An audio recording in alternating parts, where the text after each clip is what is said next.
Allahumma salli ala Muhammad ya Rabbi salli alaihi wasallim. Begini ya,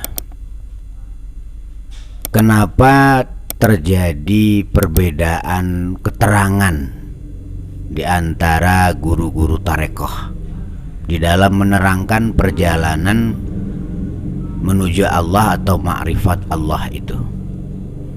Sebagaimana yang kita maklumi bersama, awaluddin ma'rifatullah, kamaluddin ma'rifatut tauhid. Awalnya orang itu dikatakan beragama itu kenal dengan Allah. Maka rukun Islam yang pertama itu kan persaksian. Asyhadu an la ilaha illallah wa asyhadu anna Muhammad Rasulullah. Aku bersaksi tidak ada Tuhan selain Allah dan Nabi Muhammad itu utusan Allah. Ma'asyiral muslimin yang berbahagia, insyaallah di lain waktu kita bahas masalah persaksian ini. Jadi kalau awal seseorang beragama itu kenal dengan Allah, maka timbul satu pertanyaan, bagaimana cara mengenal Allah atau bermakrifat kepada Allah? Maka sebenarnya bahasan pertamanya adalah jasmani atau syariat. Jasmani ini disebut juga dengan alam af'al ya, atau alam mulki, alam terang, alam kelihatan, alam nyata. Bahasanya dalam agama disebut syariat.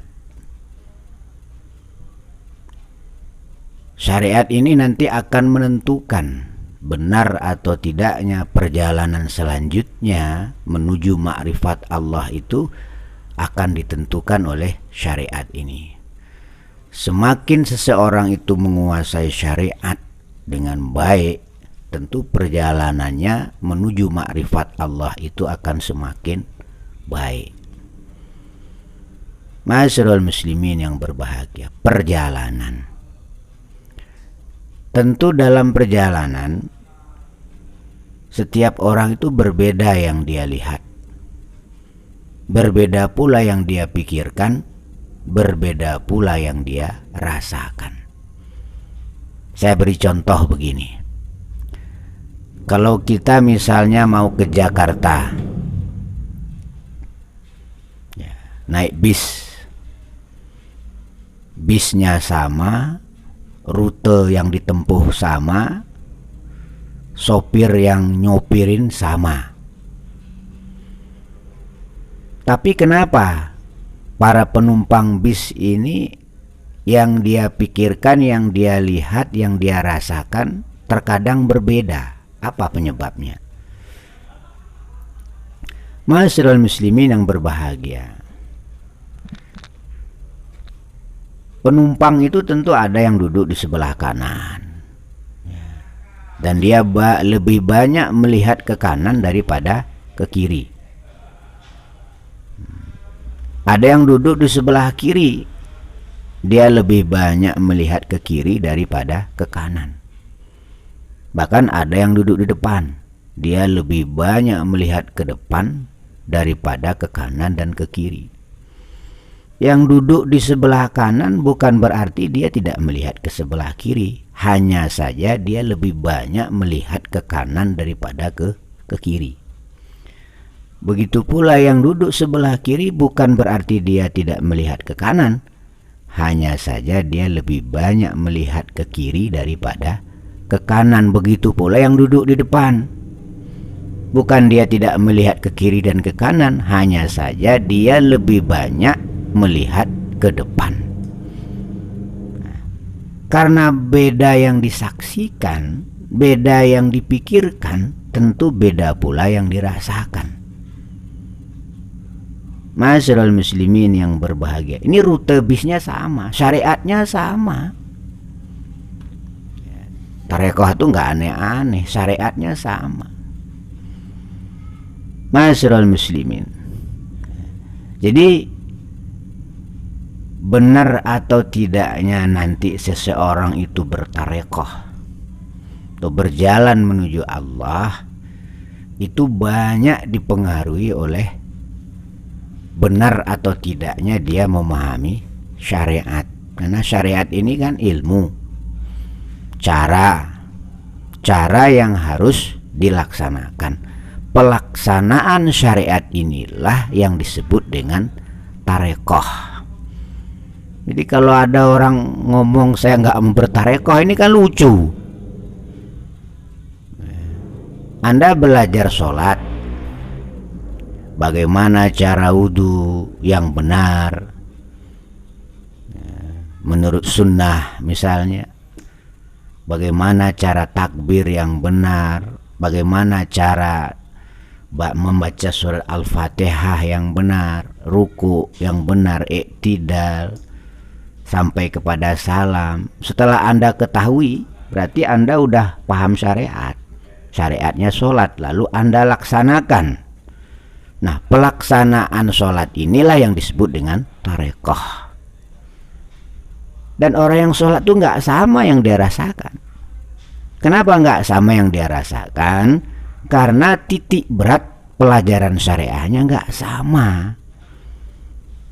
Ada yang matang di takbir, ada yang matang pelajarannya di Al-Fatihah, ada yang mantap di pelajarannya di syahadat, ada yang mantap pelajarannya di ruku dan seterusnya. Sehingga terkadang yang dipikirkannya, yang dirasakannya nggak sama, tapi syariatnya sama. Ini perlu kita pahami. Masyarul muslimin yang berbahagia. Jadi untuk paham Allah, ya, karena paham Allah ini awal seseorang beragama. Pertama, orang harus mempelajari syariat. Orang harus mempelajari jasmani. Orang harus mempelajari alam syahadah, alam mulki. Orang harus mempelajari af'alullah. Banyak rentetannya. Setelah dipelajari, setelah paham, laksanakan. Namanya tarekoh. Makanya tarekoh ini pembahasan qalbu, pembahasan hati. Qalbu ini adalah alam asma atau alam malakut, dah termasuk alam gaib. Masyarul muslimin yang berbahagia. Maka di dalam mengamalkan satu tarekoh, kita harus punya guru yang mursyid, guru yang mahir, guru yang betul-betul sudah mapan di syariat. Supaya apa? Supaya pelaksanaan perjalanan menuju Allah tadi tidak keluar dari jalur syariat. Masyarul muslimin yang berbahagia. Kemudian setelah itu hakikat. Hakikat itu adalah ruhani. Namanya alam sifat. Jadi ruh kita ini adalah sifat Allah. Makhluk juga sifat Allah.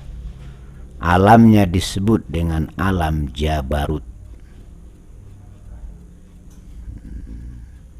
alam kemahakuasaan Allah. Alam di mana manusia itu tidak bisa apa-apa. Itu alam hakikat. Hakikatnya yang ngomong Allah, yang lihat Allah, yang dengar Allah. Kenapa? Karena ngomong itu sifat Allah, melihat itu sifat Allah, mendengar itu juga sifat Allah, yang ngerti Allah, ilmu itu sifat Allah,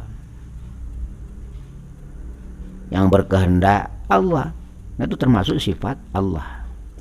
Kudrat, iradat, samia, basar, kalam, ilmu, hayat, itu semua sifat Allah. Maka disebut dengan alam jabarut, alam serba Tuhan, alam kemahakuasaan Tuhan, alam di mana dia mendominasi segala-galanya. Ma'asyiral muslimin yang berbahagia. Jadi syariat itu adalah jasmani pada kita. Alamnya disebut dengan alam af'al atau alam mulki. Tarekoh itu hati pada kita, qalbi pada kita. Alamnya disebut dengan alam asma atau alam malakut. Sementara hakikat itu adalah rohani pada kita. Alamnya disebut dengan alam asma atau alam jabarut. Kemudian sir, jasmani, qalbi, rohani, syirri. Syirri ini yang disebut dengan alam zat atau alam lahut. Nah, disinilah seseorang itu kenal dengan Tuhannya, perjalanannya menuju ma'rifat Allah. Ma'asyiral muslimin yang berbahagia. Jadi bahasanya cuma itu, jasmani atau istilah orang tarekoh a'yan kharajiyah, qalbi, a'yan sabita, rohani, ya, wujud am, dan siri atau wujud muhad. Bahasanya cuma 4 itu. Nah, penjabarannya memang berbeda-beda, tergantung yang dilihat, yang dirasakan tadi. Makanya bisa kita simpulkan, ya, benar atau tidaknya seseorang itu bertarekoh tergantung benar atau tidaknya seseorang itu memahami syariat. Jadi kalau ada orang tarekoh ngomong syariat melulu, nah ini orang tarekoh keblinger. Karena apa? Benar atau tidaknya tarekoh Anda itu tergantung kepada benar atau tidaknya Anda memahami syariat.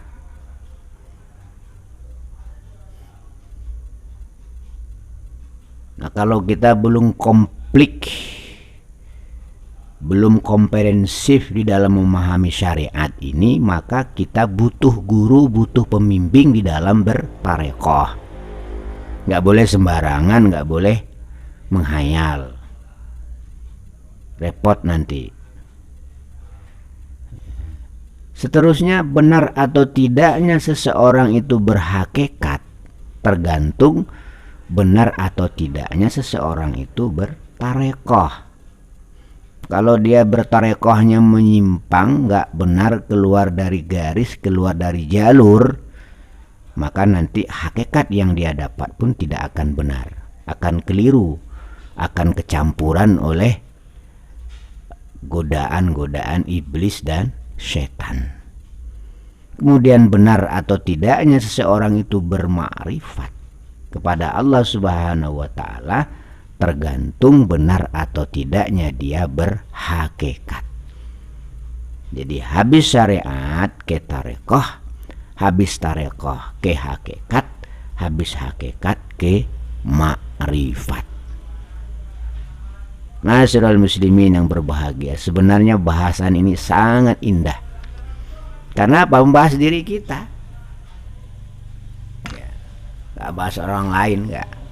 Jadi orang tarekoh itu sibuk membahas dirinya sendiri, nggak sempat membahas orang lain. Sianu nggak dibahas, yang dibahas dirinya sendiri.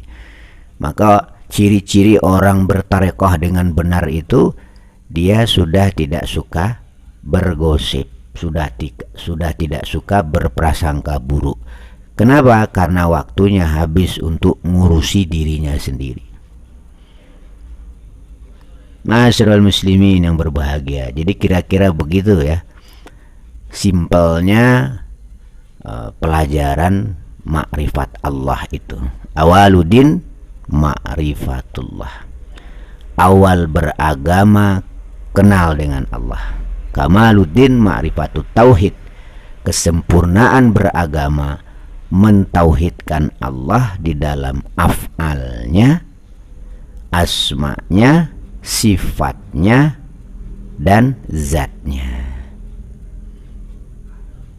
Semua af'al adalah af'alullah. Semua asma adalah asma'ullah. Semua sifat adalah sifat Allah. Semua zat adalah zat Allah subhanahu wa ta'ala. Kalau Anda belum paham, silahkan tanyakan sama gurunya.